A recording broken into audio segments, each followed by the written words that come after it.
Cerita ini berpusat pada seorang perempuan bernama Ranti Puspita Dewi, seorang istri yang harus menghadapi berbagai tekanan setelah menikah dengan suaminya, Mas Bo. Awalnya, Ranti percaya bahwa pernikahan adalah janji sakral yang didasari oleh cinta. Namun, setelah menikah, ia menyadari bahwa cinta saja tidak cukup untuk mempertahankan hubungan. Setelah menikah, Ranti harus tinggal di rumah mertuanya bersama ibu mertua dan dua adik iparnya, Bayu dan Gita. Bayu, yang sudah menikah dengan seorang perempuan bernama Siti, ternyata masih menggantungkan hidupnya pada keluarga. Alih-alih bekerja, Bayu justru menghabiskan waktunya bermain sabung ayam. Akibatnya, seluruh kebutuhan Bayu dan Siti ikut menjadi tanggungan Ranti dan Mas Bowo. Meskipun Mas Bowo bekerja sebagai pelaut dan memiliki penghasilan yang cukup baik, Ranti tetap merasa terbebani karena suaminya sering berada di luar kota untuk waktu yang lama. Demi membantu ekonomi keluarga, Ranti memutuskan untuk berjualan ayam ungkep di pasar. Namun, usaha kerasnya tidak pernah dihargai oleh ibu mertua yang terus-menerus menyalahkannya atas berbagai hal, menuntutnya menjadi menantu yang sempurna, dan sering memarahinya. Di tengah tekanan yang semakin berat, satu-satunya tempat Ranti mencurahkan isi hatinya adalah adik iparnya, Gita, karena suaminya jarang berada di rumah. Setahun setelah menikah, Ranti melahirkan seorang anak perempuan bernama Nina. Kehadiran Nina menjadi kebahagiaan baru dalam hidupnya, meskipun kondisi keluarga masih penuh tekanan. Namun, kebahagiaan itu tidak berlangsung lama karena dokter mendiagnosis Nina menderita polio sejak lahir, yang membuatnya harus mendapatkan perawatan rutin. Kondisi ini semakin menambah beban ekonomi keluarga. Ranti harus bekerja lebih keras untuk membiayai pengobatan anaknya, sementara suaminya masih sering pergi berlayar. Beban Ranti semakin besar karena dia harus membiayai adik iparnya juga. Saat Nina mulai masuk sekolah, Ranti yang sibuk bekerja tidak bisa mengantar dan menjemput anaknya setiap hari. Untungnya, Gita menawarkan diri untuk membantu mengantar jemput Nina, yang awalnya berjalan lancar tanpa masalah. Pada suatu hari di bulan Juli 2014, sebuah tragedi terjadi. Saat dijemput oleh Gita, Nina mengalami kecelakaan parah yang membuatnya terluka hingga harus dibawa ke rumah sakit. Gita selamat, tetapi kondisi Nina sangat kritis. Ketika Ranti tiba di rumah sakit, dokter menyampaikan kabar buruk bahwa kondisi Nina sangat serius. Jika tidak segera dioperasi, nyawanya terancam. Namun, biaya operasi dan perawatan mencapai ratusan juta rupiah, jumlah yang mustahil dikumpulkan Ranti dalam waktu singkat. Dalam kepanikan, Ranti mencoba meminta bantuan dari keluarga suaminya.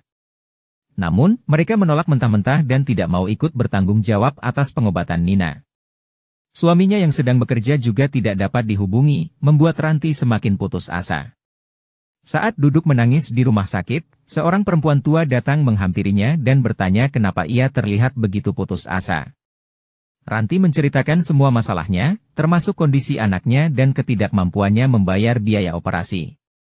Perempuan itu kemudian memberikan secarik kertas berisi alamat sebuah tempat dan berkata, "Jika kamu ingin anakmu selamat, datanglah ke tempat ini besok." Awalnya, Ranti masih ragu. Namun, karena tidak punya pilihan lain, keesokan harinya ia mendatangi alamat yang diberikan. Tempat itu adalah rumah tua yang menyeramkan, penuh dengan aura mistis. Di dalam rumah tersebut, ia melihat ayam cemani yang digantung terbalik di atas tungku, serta ruangan yang dipenuhi peralatan ritual. Perempuan tua itu sudah menunggunya dan menyuruhnya berganti pakaian, mengenakan gaun merah, ronce melati di kepala, dan tudung hitam panjang seperti seorang pengantin.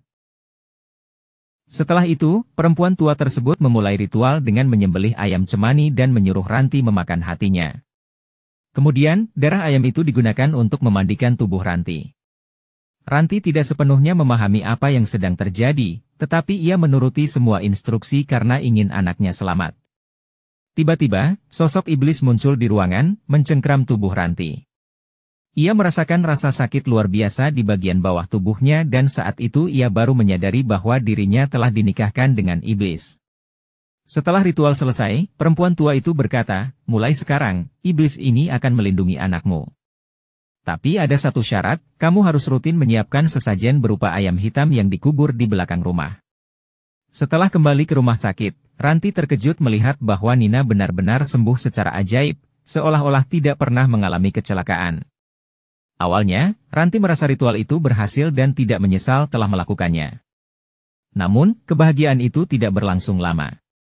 Sejak pernikahannya dengan iblis, perubahan mengerikan mulai terjadi pada dirinya. Ia sering kehilangan kendali atas dirinya sendiri, menjadi mudah marah dan agresif. Ia sering terbangun di pagi hari dengan pakaian berlumuran darah, tetapi tidak tahu asalnya. Setiap kali ia mengalami kejadian aneh tersebut, selalu ada kabar orang di kampungnya yang meninggal atau menghilang secara misterius. Ketakutan semakin menghantui Ranti. Ia mulai bertanya-tanya, apakah semua korban yang menghilang ini ada kaitannya denganku?